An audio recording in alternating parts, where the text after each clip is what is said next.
Hello friends, मैं Abhishek Joshi, electrical engineering black group of companies.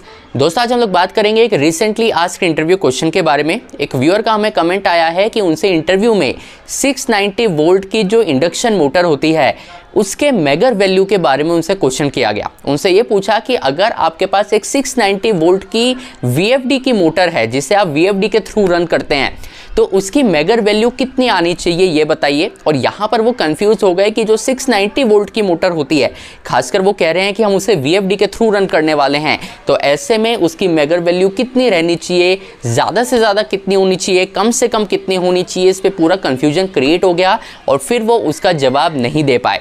तो आज के इस वीडियो में मैं आपको यही बताऊंगा कि ये जो 690 वोल्ट को बहुत हाईलाइट करके ये क्वेश्चन पूछा गया है, इसका जवाब क्या देना है, मेगर वैल्यू कितनी होनी चाहिए, ये भी आज हम लोग बात करेंगे इस वीडियो में। तो दोस्तों, बिना टाइम वेस्ट किए शुरू करते हैं। दोस्तों, सबसे पहले तो ये चीज़ नोट करिए कि उन्होंने आपसे क्वेश्चन में ये भी चीज़ बोली कि ये जो 690 वोल्ट की मोटर है इसको हम VFD के थ्रू रन करने वाले हैं। ये जो स्टेटमेंट दिया गया है मेगर वैल्यू के पॉइंट ऑफ व्यू से, ये पूरी तरीके से कंफ्यूज करने के लिए ही दिया गया है। देखिए, आप मोटर को चाहे DOL स्टार्टर के थ्रू चलाइए, चाहे VFD के थ्रू चलाइए, उसकी मेगर वैल्यू कितनी होनी चाहिए ये इस पर डिपेंड ही नहीं करता कि उसका स्टार्टिंग मेथड क्या होगा।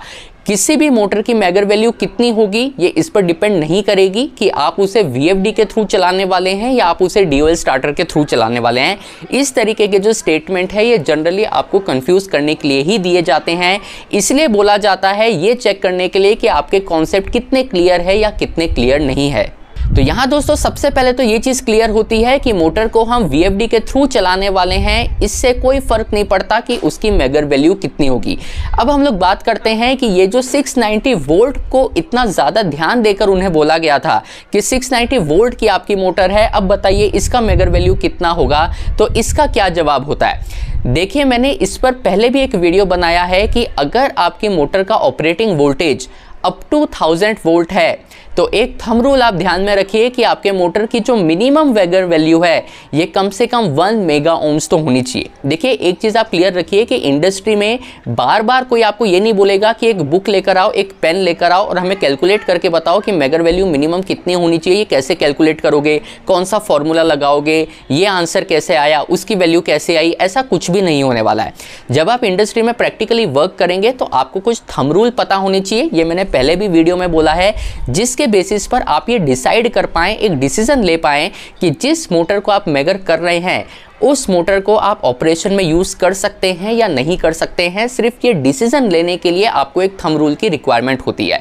तो ये थंब रूल आप ध्यान में रखिए कि अगर आपके मोटर की जो ऑपरेटिंग वोल्टेज है ये अप टू 1000 वोल्ट है तो कम से कम उस मोटर की मेगर वैल्यू 1 मेगा ओम्स तो आनी ही चाहिए। ये एक नॉर्मल सा थंब रूल याद में रखिए। अब ये जो अप टू 1000 वोल्ट में बोल रहा हूँ, इसमें 415 वोल्ट की मोटर भी इंक्लूडेड है, इसमें 690 वोल्ट की मोटर भी इंक्लूडेड है, क्योंकि अप टू 1000 वोल्ट में 690 वोल्ट भी आता है।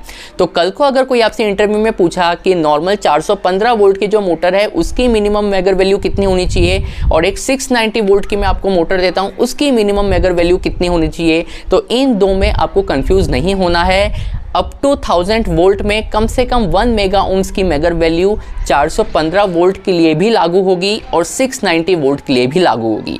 ये तो बात हो गई मिनिमम मेगर वैल्यू कितनी होनी चाहिए। अगर वो आपसे पूछते हैं कि मैक्सिमम मेगर वैल्यू कितनी होनी चाहिए तो उसका एक जनरलाइज्ड स्टेटमेंट आप उन्हें दे सकते हैं कि मेगर वैल्यू मैक्सिमम तो जितनी ज़्यादा हो उतना अच्छा। देखिए, अगर आपने मेगर देखा होगा तो जो हैंड ड्रिवन मेगर्स आते हैं उनमें जो मैक्सिमम वैल्यू होती है वो इन्फिनिटी लिखी रहती है, इन्फिनिटी का सिंबल बना रहता है मेगर के अंदर, क्योंकि आपकी मोटर की जो मैक्सिमम मेगर वैल्यू है ये जितनी ज़्यादा होगी आपके मोटर का जो वाइंडिंग इंसुलेशन रेजिस्टेंस है वो उतना ही अच्छा माना जाएगा। तो आप बोल सकते हैं सर इन्फिनिटी होनी चाहिए या जितनी ज़्यादा हो उतना अच्छा है। कुछ डिजिटल मीटर्स ऐसे होते हैं जहाँ पर उस मीटर की जो मैक्सिमम वैल्यू है वो आपको दिखाएगा जब आप उस मोटर को मेगर करोगे और अगर आपकी मोटर पूरी तरीके से हेल्दी है। जैसे अगर आपके पास एक डिजिटल मेगर है और उसकी मैक्सिमम स्केल 500 मेगा ओम्स है और अगर आप किसी मोटर को मेगर करोगे और वो मोटर की मेगर वैल्यू पूरी तरीके से अच्छी है तो वो आपको 500 मेगा ओम्स दिखाएगा, यानी उसकी जो मैक्सिमम लिमिट है वो आपको दिखाएगा। बहुत सारे डिजिटल मीटर्स ऐसे होते हैं जिसमें ग्रेटर देन 1000 मेगा ओम्स ये लिख कर आता है कि आपकी मोटर पूरी तरीके से हेल्दी है, तो उसकी जो मेगर वैल्यू है ये 1000 मेगा ओम्स से भी ज़्यादा है। तो कहने का मतलब ये है कि ये जो मैक्सिमम वैल्यू पूछी जाती है इसमें तो मैक्सिमम वैल्यू जितनी ज़्यादा हो उतना अच्छा है। कुछ मीटर में इन्फिनिटी लिखा रहता है, कुछ मीटर में 500 मेगा ओम्स उसकी मैक्सिमम लिमिट रहती है, किसी में 1000 मेगा ओम्स उसकी मैक्सिमम लिमिट रहती है। तो उस हिसाब से मेगर्स वैल्यू आपको बताते हैं। तो दोस्तों ये बहुत ही बेसिक क्वेश्चन है, लेकिन ये बहुत ज़्यादा कंफ्यूजिंग क्वेश्चन भी है, तो इसलिए इस चीज़ को ध्यान में रखिएगा कि जहाँ तक एलटी मोटर का सवाल है, अप टू 1000 वोल्ट आपको मिनिमम 1 मेगा ओम्स की मेगर वैल्यू मिलनी चाहिए। 1 मेगा ओम्स के नीचे मिलती है तो उस मोटर को आप ऑपरेशन में यूज़ नहीं करेंगे। ये वीडियो अगर आपको पसंद आया हो, एक क्लैरिटी आपको मिली हो, तो मुझे कमेंट बॉक्स में बताइएगा। मैं आपसे मिलता हूँ अगले हफ्ते ऐसे एक इंटरेस्टिंग टॉपिक के साथ। तब तक अपना ध्यान रखिए। Good bye.